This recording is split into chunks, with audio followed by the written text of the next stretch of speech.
We have a legitimate problem in America right now. You've got the black element. They're out of control. Nothing can be solved. How do we solve this problem? We start shooting them. Is the public being conditioned that police violence is the answer to the much needed recidivism question that needs to be solved, and the police doing so is something they're in favor of? If you've looked over the last several years, you've no doubt seen an increase in police use of force that's being just put through your social media feed. You've seen what seems to be a glorification of criminal culture by the liberal left and the condemnation on conservatives. But is this being done on purpose to condition, almost like the frog in the boiling pot of water, for the public, the general public, who by the most part thinks of themselves as law-abiding citizens? Is this the means to get their support for police violence being the answer to quelling criminality before it begins? Now, if you've noticed a trend over the last several years, it's always been division between us, right? The public. Because the powers that be, whoever you want to believe is in control, cannot have true control unless there's chaos to wind up quelling. You have to wind up coming in with a solution, and you create a problem. I've said this a million times. If we go in our daily lives, and you could walk in the most violent areas in the world, right? You can accuse Chicago of being the most deadly place on the planet. But if you go actually walking downtown, I can guarantee you, for the most part, you're going to feel a different type of energy than what the media and what social media winds up portraying. It doesn't mean that the problems don't exist, that the shootings don't exist, the drive-bys, the carjackings, they do. But at a different level that only if you as a human being go out and function and experience, you'll understand what I'm talking about. So the question needs to be, if for the most part, we all a society together and we function relatively well in society, what is the easiest way to create a problem where the powers that be have to come in and offer solution? Well, that is to create a nonstop state of division. One of the lies that you've heard for the longest time is that the police arbitrarily shoot black men, more specifically, black unarmed men, at a rate that can't be comprehended. And Roland Fryer published works in 2017 completely debunking this. I believe also Force Science Institute showed in a paper that they published that when a cop interacts and has to make the decision on using force on a black subject versus a white subject, based on all the evidence they were able to find, body camera footage, squad car footage, they put together that cops actually hesitated longer with deploying use of force on a black subject that they did with other subjects. So why is it? How is it that no matter the use of force publications, the proof, everything, how do we keep having this non-stop narrative that the police are shooting unarmed black men at a rate that is just almost genocidal? The question has to be asked, is the public being desensitized or normalized into thinking that police shooting subjects as a matter of principle simply because a criminal was a criminal? Is this accepted behavior in their eyes to stop criminality before it happens in the first place? Now, Roland Fryer did this paper. He put out an empirical analysis of racial differences in police use of force, and that information came out almost 10 years ago. But the public, specifically the black community, doesn't want to believe police don't shoot unarmed blacks at a higher rate than other citizens. What functions and what is weaponized easier than logic? Emotion. And we're so used to doom scrolling online that we nonstop see in our feeds all the time. Violence, blacks. And it's fed into your psyche as if it's just proof right there. If you've ever seen any of the conservative influencers who do try to debate college students who are liberal, you've seen that when it comes to logic and reasoning, it doesn't work with them. It's emotional. It truly is emotional. It's just maybe a compassionate heart, a non-wanting to believe. It's confirmation bias. Well, if I feel it enough, it's true enough. I think that there's legitimacy to that confirmation bias. It's just being manifested as we speak. Now, you've seen it all over your social media. You hear this phrase lately going on called black fatigue. And what you're tired of, and what's literally tired of, is you're seeing black criminality You're seeing women being set on fire on Chicago's L. You're seeing women being stabbed by black men. You're seeing people being tried for murder over subduing black people who are out of control. And we've watched nonstop. Social media is great.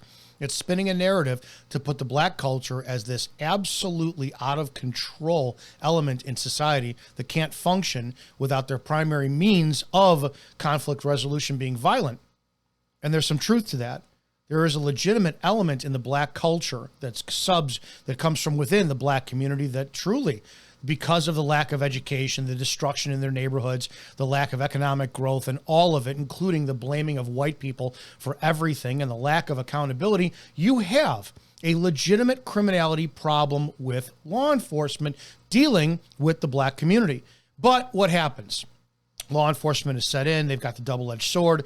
Here, people want cops to go ahead and try to solve this problem. But when the cops do solve their problems, we know as cops what's done, right? You get felony approval that turns into felony denial. They won't go ahead and they won't deal with the gun charges. State's attorney goes, nah, knock it down to a misdemeanor, give it an I-bond. You get recidivism, releasing the same people on the street 100 times simply because, well, there's no room in a jail and it's racist to have people in a jail. We know that there's a legitimate problem within this culture in the black community. I have to wonder if the public is being purposely desensitized in order to create, could be 5 years from now, could be 10 years from now, a police force that eradicates this culture specifically by using force across the board that is otherwise deemed not justifiable or objectively reasonable in the eyes of the current American police officer. Now, what do I mean by that in plain English? I think that the black community was personally allowed to be destroyed from within, especially in the major Democrat cities. When I ran for Cook County Sheriff in Chicago out here in 2018, we exposed how there is systemic racism in the system. The system is designed for black failure. You don't educate the blacks. You destroy their home and get rid of the father in the home. You create nothing but a violent world for this male to thrive in. He has a choice to join gangs or to even try to better himself where economically he's not able to. And the laws, you can't pretty much cross the street or throw a stone in the city of Chicago or anywhere in Illinois without the police having the power to arrest you. And then you vilify, you nonstop vilify, thanks to the power of social media, the black community. Show them being savages, being animals. We now have social media feeling so comfortable. Influencers are using the phrase chimping out online as if it's nothing to show and showcase the black behavior. But sadly, that black behavior is actually fitting the narrative. It's all being done on purpose. You create a problem. And the problem is the black community in America, right here. 53% of the violence in America being committed by from within 13% of the population. And the violence is out of control. Police are not able to do anything about it. You look at a town or a city like Chicago where they've got a sub 15% closure rate on shootings. I believe 40,000 people have been shot in the last 15 years in the city of Chicago. And the closure rate is almost non-existent. So we have a legitimate problem in America right now. This is what social media and the powers that be, both of your sides of the political aisle, Democrats and Republicans, have no problem putting this agenda out. You've got the black element. They're out of control. Nothing can be solved. How do we solve this problem? We start shooting them. Now, all of it is... It's an echo chamber, right? It's fantasy land. It's cognitive dissonance. It's you're manifesting your own nightmare to come true. It can't possibly be happening. Listen, I'm asking the question. In my personal opinion, when we see black recidivism being put all over the place and we see black criminality all over the place and we see tolerance for it, and then white culture or any other culture for that matter saying that people are chimping out and they've got fatigue, something is coming. Something is coming. And as we saw during the lockdowns, police are going to be leaned on again as the janitors who clean up the shit that all of us throw all over the place. Now, you have to understand first, use of force, more specifically, deadly force. Why do cops use it in the first place? What society or the average American who winds up scrolling through social media to see the black behavior online thinks that it's force for punishment. They think that cops should be cracking heads open because that's how they grew up, and they grew up in the 70s, and there was a time when cops didn't take you home or arrest you. They beat the shit out of you, and then they let you go on scene. I understand that, but with the day that the law is supposed to work, it works as such. Graham v. Connor is the standard for how use of force is applied by officers, and it's through the lens, through the eyes of objectively reasonableness. Now, what the hell does that mean? That means that the standard from officers, the majority, if you will, if you have a department of 100 officers, and all of those officers are very, very well trained, the same tactics, the same knowledge, the same capability, the same application of it, and they are all badasses. Well, if you pull up on scene and there's a 5'6" man who weighs 130 pounds and he balls his fist up at you and he pulls it back to throw a punch at you, and you are one of those officers who happens to be, all of you in that department are all over 6 feet. You're all Brazilian Jiu-Jitsu black belts. You can all bench press 500 pounds and you're tactically trained. It's not objectively reasonable. It doesn't fall under that standard that you take out your gun and shoot him. It's not Indiana Jones, right? You don't show up and you run up and there's the guy with the sword and you just, I'm going to end this fight like this. But the public wants it that way. Objectively reasonableness standard falls under the concept of, is it reasonable? The totality of the circumstances, the severity of the crime, and the information the officers had at that time. That's one of the most important things that the public really never knows about, right? What did the officers know at that time? Now, if that's the case, you have that standard. Well, it's not reasonable that cops shoot unarmed men. You guys should be going hands-on. You guys can't put them in an armbar. You guys can't do a wrist lock. We know the government completely vilified things like the chokehold, the rear naked choke, after Eric Garner, which I think was the very first shot across the bow that changed the landscape of objectively reasonableness and started to gain public support. Now, in 2014, once again, the police were used by local businesses to clean up their own shit, right? Eric Garner was allegedly selling loose cigarettes outside of a store that sold cigarettes. Shop owner didn't like that, so what does shop owner do? Call the police, right? Because they can't clean up their own mess. This is where society, again, is constantly seeking the cops to wind up being your hired dumb muscle. And ultimately, the cops do pay the price. Now, Eric Garner died. Eric Garner died because he was obese. I'm sure Dr. Michael Baden made the statement that, well, from HBO's Autopsy, for those who don't know, that Eric Garner's trachea was crushed. Well, my analogy to that is if I do this, I literally just crushed my mug or my cup here, my solo cup. I'll do it again for display. That's literally crushing it. It's subjective. But because you don't ever put any other adjectives or adverbs on that phrase, the public thinks it was this. This is what they think happened to the trachea of Eric Garner. But again, Dr. Michael Baden made that point.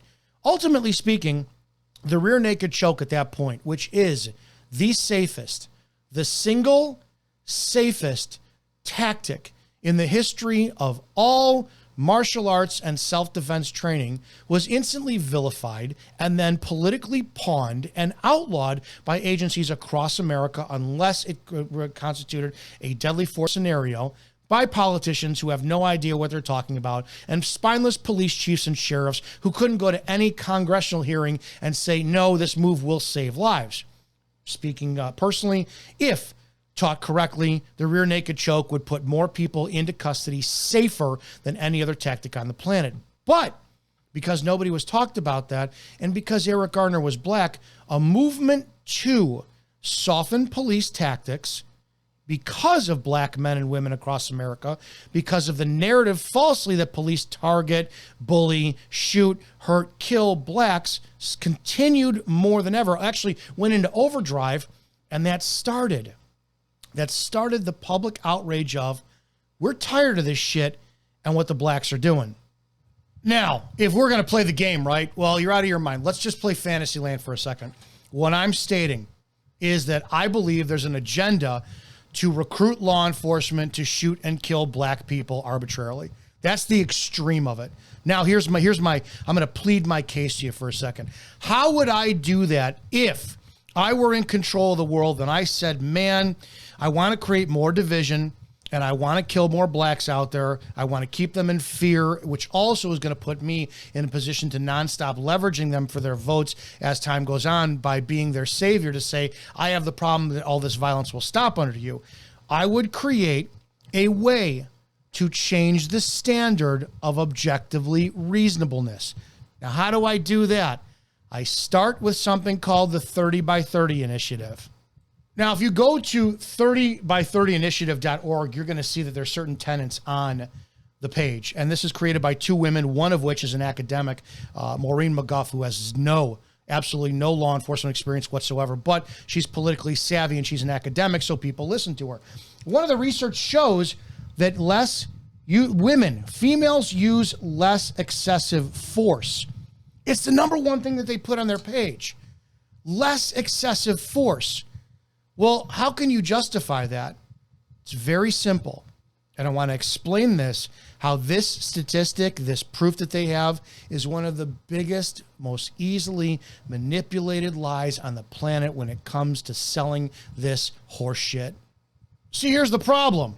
It's impossible for females to use excessive force. This is going to be my case that I make for this. Michelle Jeter, female police officer, and this absolutely horrible circumstance that she was on in her 1997 traffic stop. Jeter's search of the van eventually turned up a pouch containing 1.5 pounds of marijuana. Put your hands on the car. Huh? Put your hands on the car. On that car over there. I stepped away from his vehicle, walked to the back of the van and advised him to place his hands on the car. He went in a motion as he was going to cooperate. And as I stepped forward with my handcuffs in my hand to handcuff him, he spun around and hit me in the face.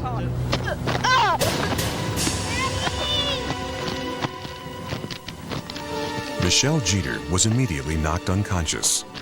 She has no recollection of the savage beating that followed, in full view of Jorge Orozco's daughter. No one, not a citizen, not a cop on this planet, would ever say that it was excessive if, at that time, Jeter pulled out her pistol and used deadly force. You can't. It is the easiest thing to justify on the planet because she's a female and she was weaker and she was able to be overcome by a larger subject. Now, how does that apply to the relevancy of what we're talking about? If we again go to police standards that used to be a thing. In the 90s, I couldn't have become a cop because the height requirement minimum was 5'8". I'm 5'7". They got rid of that in the 90s.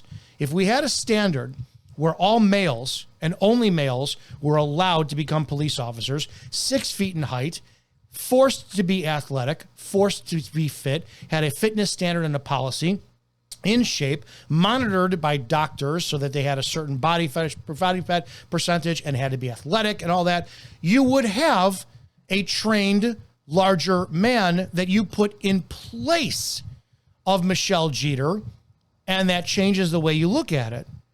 If you put a large, able, athletic, built, fit, trained male in the place of Michelle Jeter at that time, that male would have a 99 to 100% better chance to defend himself than Jeter did, eliminating the practicality of using deadly force. Now, I'll dumb that down even further. It simply means that it's an equalizer. Since a female cannot hold her own against a larger man, it doesn't matter how much jiu-jitsu they have on the planet, she needs an equalizer. That pistol. If a male did it, now I'm 5'7". I'm built. I lift weights. I'm an amateur power lifter. I've been a martial artist and wrestler since 1988. If I went to my pistol against this man, it would be viewed as, no, you shouldn't have done that because you have all the tools, the training, and the skill set to do this. But if you put a female in my place, it becomes immediately acceptable. And how she keeps herself safe is you give her a lower threshold in which she can use her pistol. Are you following? If you take a department or a nation of police officers and you get rid of a standard and you say that we can have weaker females on a department, you are going to, by definition, allow her to use her pistol quicker because she can state at an easier, objectively reasonable standard, I was in fear for my safety and I had to use force. So returning to this concept, it's not possible for a female to use excessive force unless she's doing it on a female who's much smaller than her, or she's doing it on a toddler. Chucky comes out of the kitchen with a knife in his hands and she goes to a pistol. No excessive force, right? No excessive force. But now here's the deal, right? Now if you do that, if you label that females coming into the profession are only going to lead to the standard changing and saying, well, okay, females can use pistols because they're weaker and the public is going to accept it, right? You saw what happened to Jeter. We see it anytime you put a female on scene against a male, it is automatically going to gain the gut check response from the public. She should have shot him. She should have shot him because remember, the public doesn't understand use of force. The public doesn't understand objectively reasonableness. The public just wants to see a criminal punished, and they're going to give a female the leeway to do so because she's a female. But if you do that, if you target them and say, all right, we can't go back in time. We can't be sexist. We can't prevent all females from coming into the picture and using force on citizens. How do we change that standard? You dilute the profession with inept males who can't do the job, overweight males who can't do the job, and command staff who backs them up for making the wrong decisions when they do use excessive force. Yeah, we got the accusation, well, it's the steroided out males who are always causing problems on the street, but then why don't we just change that by hiring, I don't know what we call this, by hiring men who don't have command presence, who really they're not imposing. You show up on scene and you do not command any respect. The public doesn't take you seriously. And my God, if anybody did go hands-on, you'd be forced to go to your gun. If she knows if there's any of his known hangouts. I guess he's a nuisance here. She's still going. Oh, I'm sure. I'm sure.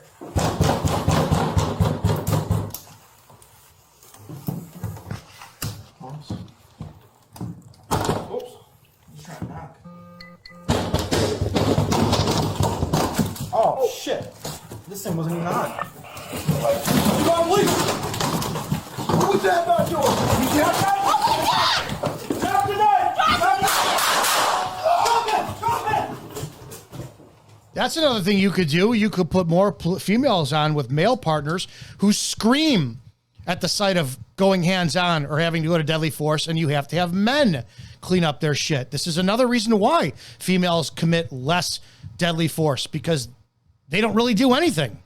You can put more females on the street, but then what does that cause? That causes chaos to ensue where they can't do their job. He's not even trying. They're starting to laugh too. I believe in you. Whoever wins, I believe in you. Good God, he's getting it.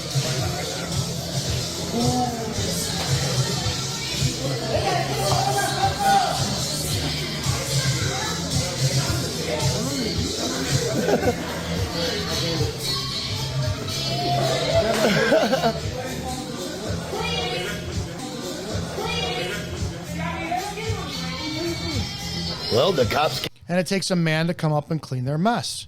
But if they continued on and they ran out of breath and they ran out of fight and they ran out of ability and they went to their pistol, no one would bat an eye about the force they used.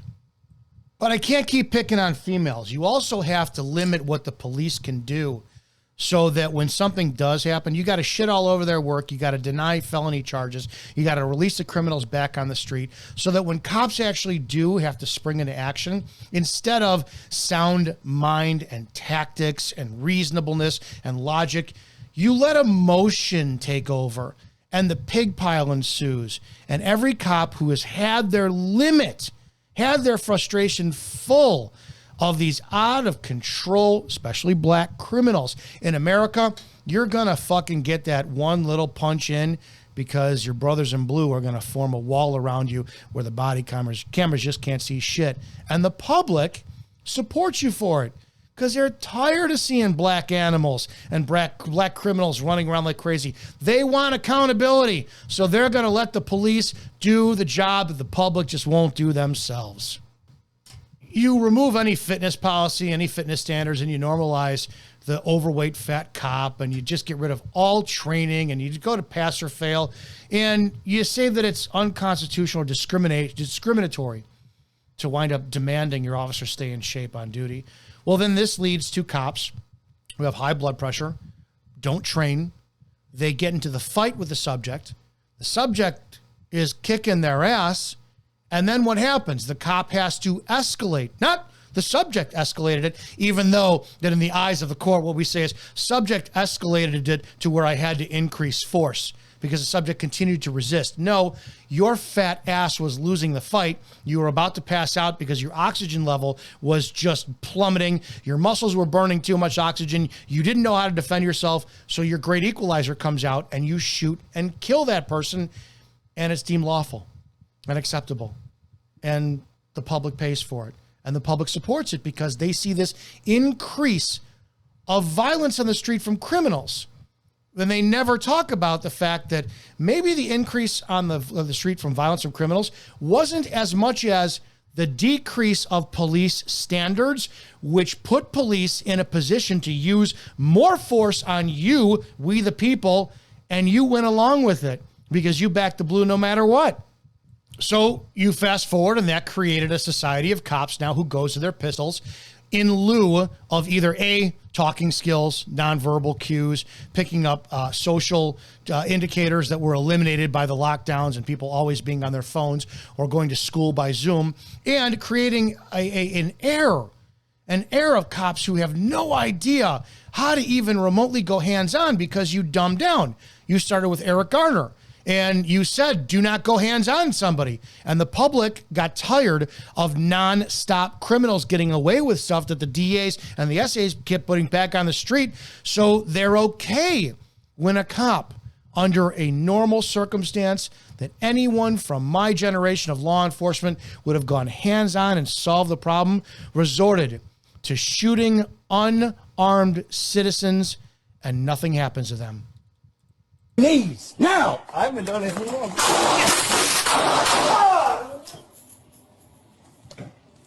Shots fired, shots fired.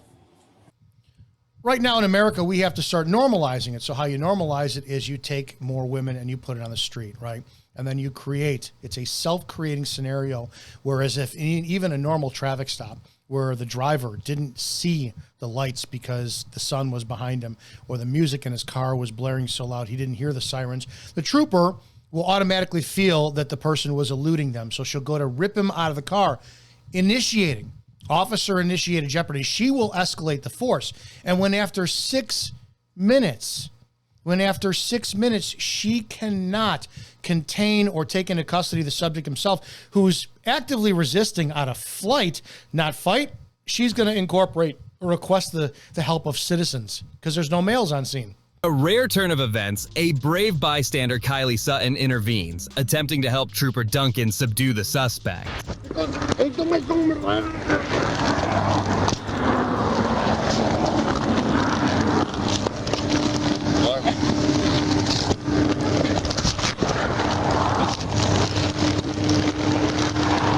now you have two females. Granted, one isn't trained, but they cannot stop this man from trying to escape. And this man wasn't throwing punches, wasn't throwing elbows. He simply was reacting to a female cop coming up and ripping him out of the car. And when she's losing the fight, what does the cop do? She goes to her pistol and shoots him. It grazed him across the temple, didn't kill him, but justified. As she would have been justified by the public's viewpoint if she did kill him. And the trooper held this man at gunpoint until a male officer arrived. Again, now, I know I'm picking on male or females, right? And I'm saying male, so you can't. How do we make this happen? How do we go to what I began in the beginning talking about where they're going to be targeting black communities? You have to incorporate males shooting unarmed citizens and normalizing it. We had recently this year in Aurora, Colorado, a police officer could not take an unarmed man into custody after the unarmed man was toying with him. Wasn't fighting him, wasn't beating him up. He was simply toying with him. But the officer who went to a baton, tried to go to taser, I believe, could not take this man into custody. And he ended up using his pistol on him. Before finally managing to get back up and create distance. Get back! Get back! Get on the ground! Get on the ground now! Get on the ground! I'm gonna shoot you if you do not get on the ground! Get on the ground!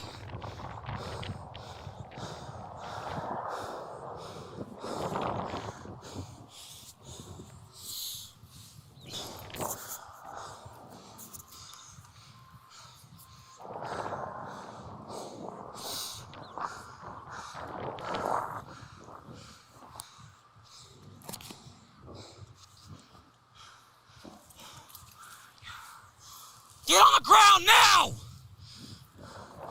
Stop! Get back! I am gonna fucking shoot you, dude! Back up! All that time to make a different tactical decision, to change your tactics, to get out of there, to back up, to wait for backup, and the officer decides to shoot him. Now, what would be the frame of mind of a police officer to say, I have all this open area, I'm tactically fine, I could back up, I can retreat, I can get to where the cars are, I can wait for backup, I can radio it in. I'm going to shoot this person. Now, in the academy and in all of my training, I could never shoot anybody unless I was able to articulate. They posed a reasonable threat to great bodily harm or death to me. There's been no criminal charges filed on this officer. There's not one cop on the planet I know that would ever justify this shooting. But the public sure does. Now, there's a lot of unarmed police shootings, and they're easy to wind up making cases for in a lot of circumstances. You have to take the totality of the circumstances, the objectively reasonable standard, the totality of the crime, the severity of the crime, everything you have to take into place. But how do we get there? Or how do we get to what I'm talking about, which is, are the police being allowed, leveraged in a degree to eradicate certain members of the public, right? Decrease criminality through shooting people on sight. I already said it this morning when I was on the Anti-Hero podcast. Maybe if we continue to have the black culture that is out of control and they cannot assimilate properly into society, maybe they need to be policed differently. I will tell you, I will make my own case. This is how you do it. This is the Belt Stubblefield shooting, again, from Aurora, Colorado. Traffic accident, traffic stop. You get Belt Stubblefield steps out of the car. Officer has his gun drawn, punches him in the back of the head, and then Stubblefield turns and squares up with him, and a gunfire ensues. Get that shit. Get that shit. Yeah, chill. No. Get that shit. No, Dad, chill. Get that shit. Officer, chill. Yeah. Get that shit. Get on the ground. Get that shit. Get on the ground. Oh, yeah. Yeah, chill. So, yeah. You ready for this? You ready for this? Get on the ground. You ready for this? You ready for this, huh? You ready for this, huh? Get on the ground. You ready for this? Now, no, I'm sorry. Unless it is a amateur or professional boxer, right? You're facing Oscar De La Hoya in his prime. You can't articulate that somebody squared up with you and you had to use your pistol unless you're a female cop. And then you can go, yeah, you can. Or you're a male cop who's out of shape, right? A male cop who is out of shape. Then you could start going, well, you know, the officer, maybe if he was tactical, maybe if he was trained, maybe we need to put well, shoot, now you're presenting the issue of age limits. You can't, you're 50 years old, you got to retire. We need 20 through 30-year-olds on the street only. You can't create that dilemma either. So how do you do this? How do you, instead of vilifying and sex shaming females, and vilifying aged males who don't work out, who are fat and out of shape, because anybody I ever worked with could have gone hands-on with that guy and put him into custody. But if there's not going to be any criminal charges for shooting an unarmed man, how do you justify it so that the public accepts it as normal behavior for police? Well, number one, we already got the black fatigue out of the way. The black guy was chimping out, right? That's what we do. So we already set up the blacks for that, and the failure in society by going, they just can't behave themselves. So if they're not going to fucking behave, we're just going to shoot them. But how do we lawfully do it?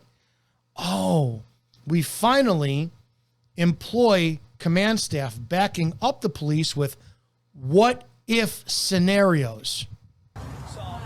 Yeah, there's a lot of information here, Michael, including the officers and the investigators still need to talk with the officer involved, the person who shot Rajon Belt Stubblefield. They also need to continue interviewing witnesses, reviewing the evidence that they already have, which includes witness videos and the body-worn camera footage from that officer involved. Now, today, Chief Chamberlain did share some images from that body camera, saying that the full video cannot be released right now because Belt Stubblefield's family hasn't seen it yet. It's also part of the ongoing investigation.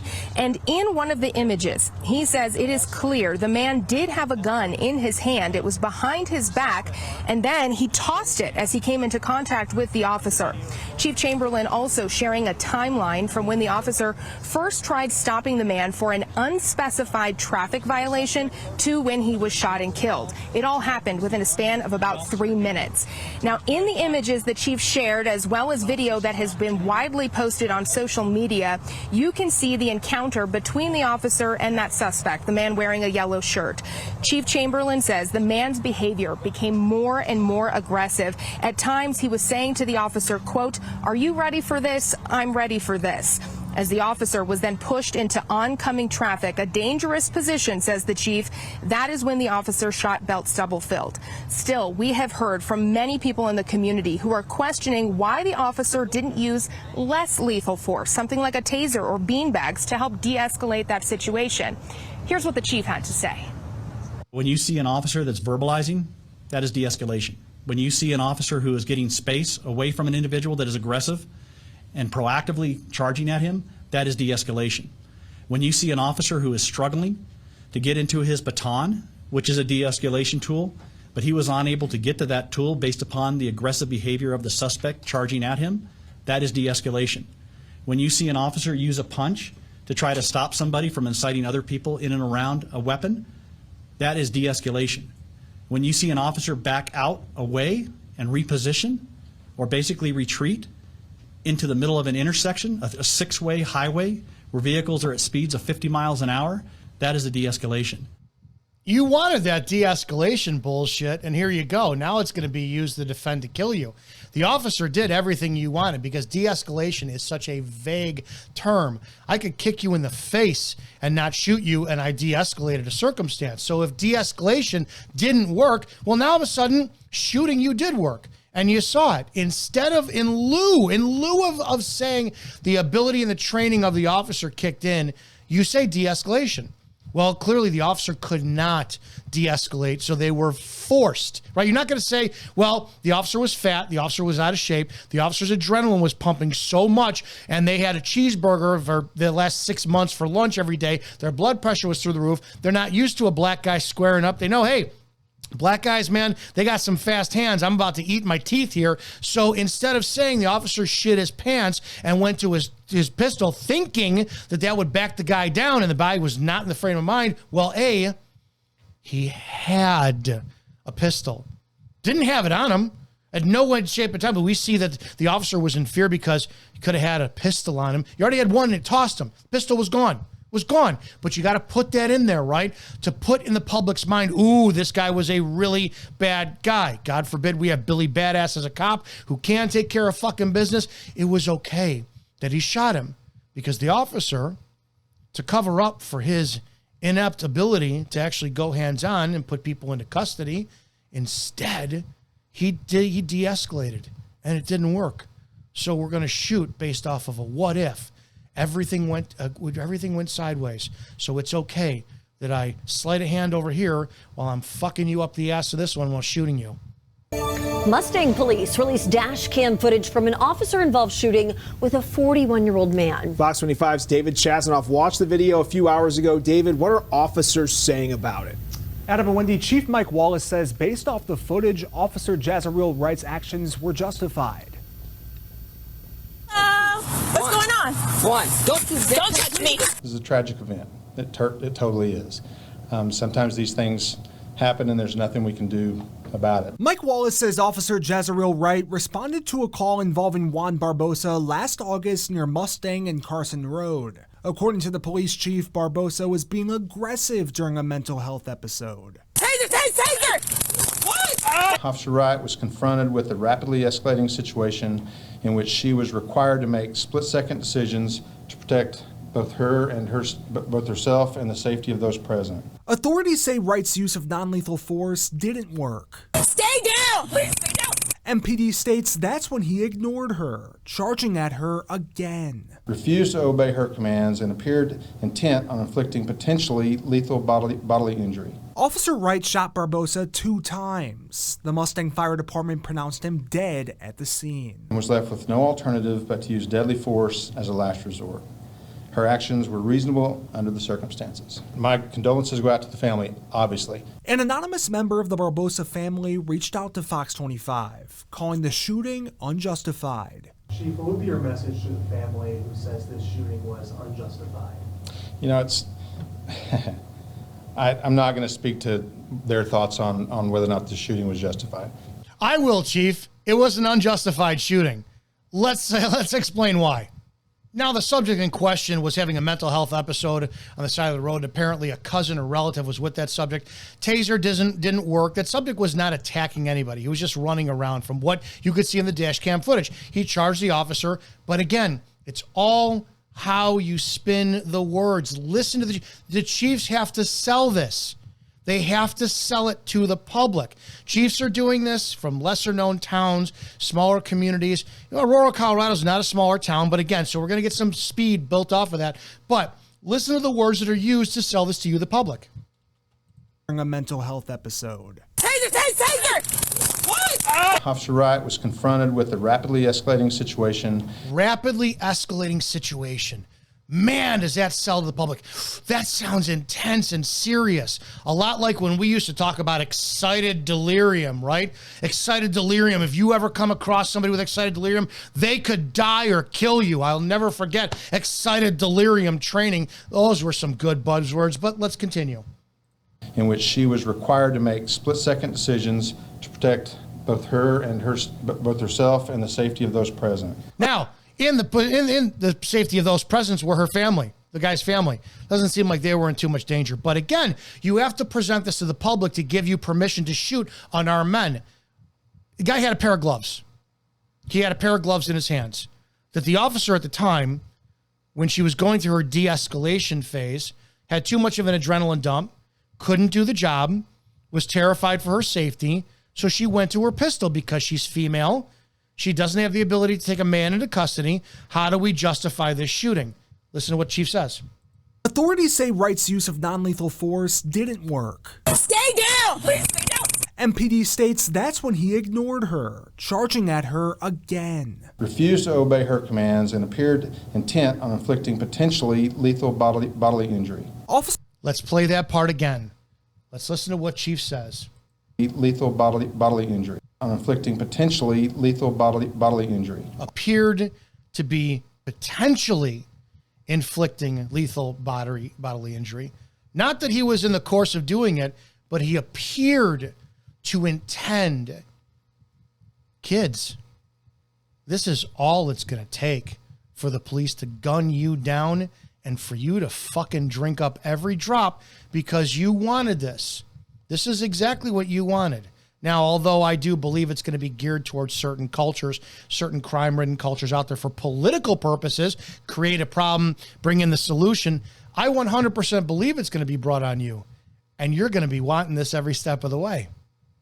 Because not only with chiefs, we're going to have experts say that there was nothing else that could have been done, and this was the only way. This is Harris County.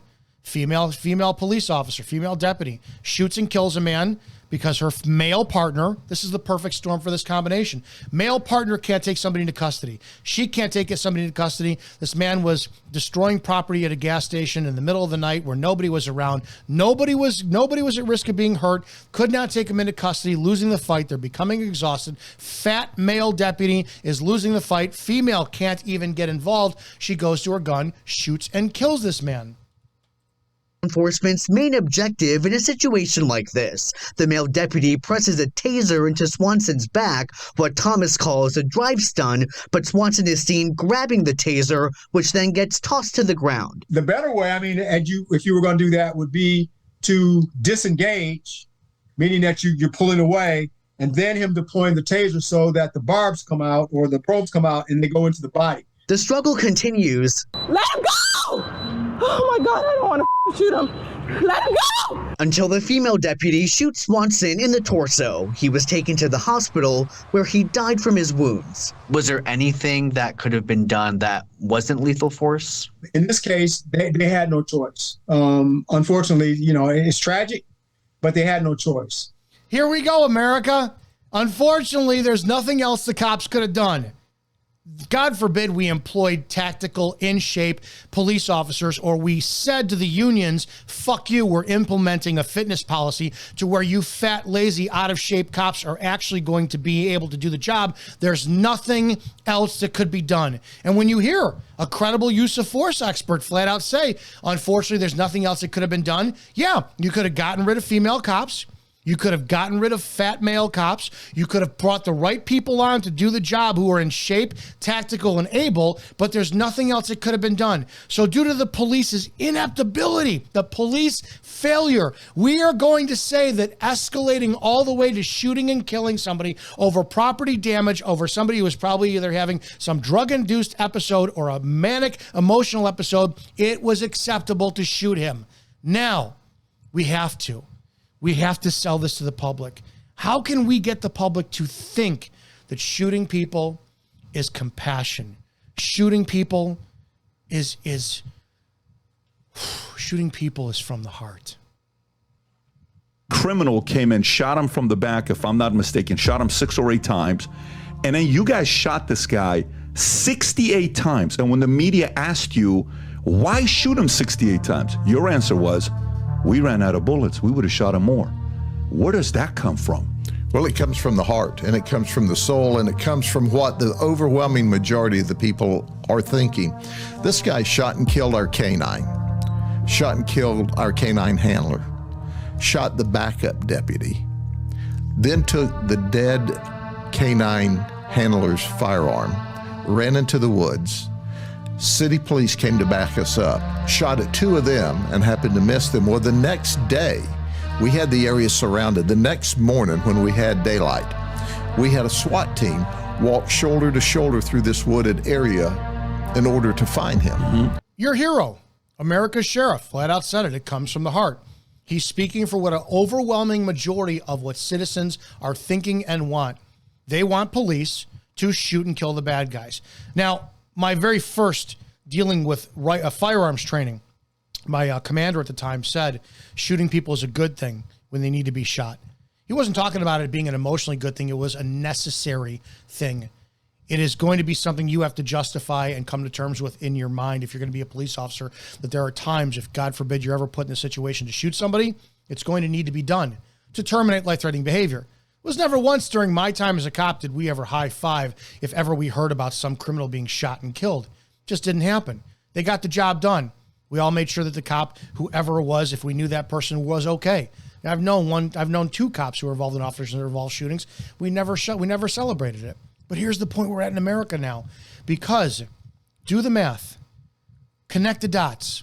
Because you've had districts and states attorneys who don't do jobs, they refuse to prosecute righteously. They shit all over the work that good cops do all over across America. You got the public that is crying outrage, and they want more accountability. Because we have lowered the standards so much in America to embrace TikTok cops, trans cops, Somali cops, undocumented immigrants who are non-American citizens as cops, social agenda cops, fat cops, female cops. You're spending more time on diversity than ability. And sadly, that's going to increase criminality because cops can't do their jobs. Someone needs to do a study 10 years from now and look at the relationship between resisting arrest charges and when cops came on the scene that didn't look like me or anybody else out there who could do the job, because people decided, I'm going to test this cop, therefore putting the cop in a position to having to go hands-on. you're going to see an astronomical figure 10 years from now where resisting arrest charges are up because those cops were always challenged. And then when they went to their pistol, it was justified. And then when America's sheriff backed up to what the chiefs and the use of force experts said, de-escalation didn't work, recidivism is out of control, we did what we were necessary to do, and it comes from the heart because the American people want us to. Judge Dredd, judge, jury, and executioner on duty, it's coming. It's going to be put in the street. You wanted this. And it's going to be targeted first at the criminality that's out of control, the black community. They're going to be the litmus test about whether or not the social agenda comes on this because the people are tired of them. You're seeing a massive escalation in open racism and hatred, chimping out, black fatigue, and you're going to see law enforcement who are human beings subjected to that same exposure from a black culture that cannot properly assimilate into society by design. And you're going to see cops use force on them increasingly. People are tired of their cities being burned down during political protests and it be called peaceful. You're going to see cops step up to the plate. Cops use force. Citizens absolutely endorse it. And then when the politicians see that this is actually a good thing that helps them, they're going to send in more people like Grady Judd to sell this. To sell it, we need to shoot more people. And after they get done with the blacks, they're going to turn on you. And the next thing you know, you're going to be going down the street, coming from the grocery store just to ran out and get milk, and you didn't use your turn signal. And when you look at the cop, go, what are you pulling me over for? That cop can rip you out of the car without a word's notice and then gun you down because you looked at him funny. And the public comment section, the same people you were in on whatever forum you were in, is just going to go, fuck around, find out. Play stupid games, win stupid prizes. I hope I'm dead wrong, America, but I highly doubt it. I think, to be honest, over the last several years, you've seen watered down policing, escalated force being used, and the public wanting it every step of the way to eliminate several birds with one stone. And ultimately, that same police force that you saw follow unconstitutional mandates during the lockdowns, that was a test run about whether or not you're going to see how quickly the public forgot about how they oppressed you and your gym and your church, and you made you wear a mask, and they arrested people at school, parent-school meetings, to how quickly you condemn them to go right back to backing the blue and see the rebound rate of when they start shooting blacks arbitrarily, and then they put that focus on you. White America, Asian America, Hispanic America. How quickly are you going to be like, I will comply? Because the next step after that will be Second Amendment. We don't need it anymore. I will gladly give up my gun, officer. Here you go. Hope I'm dead wrong. Highly doubt it.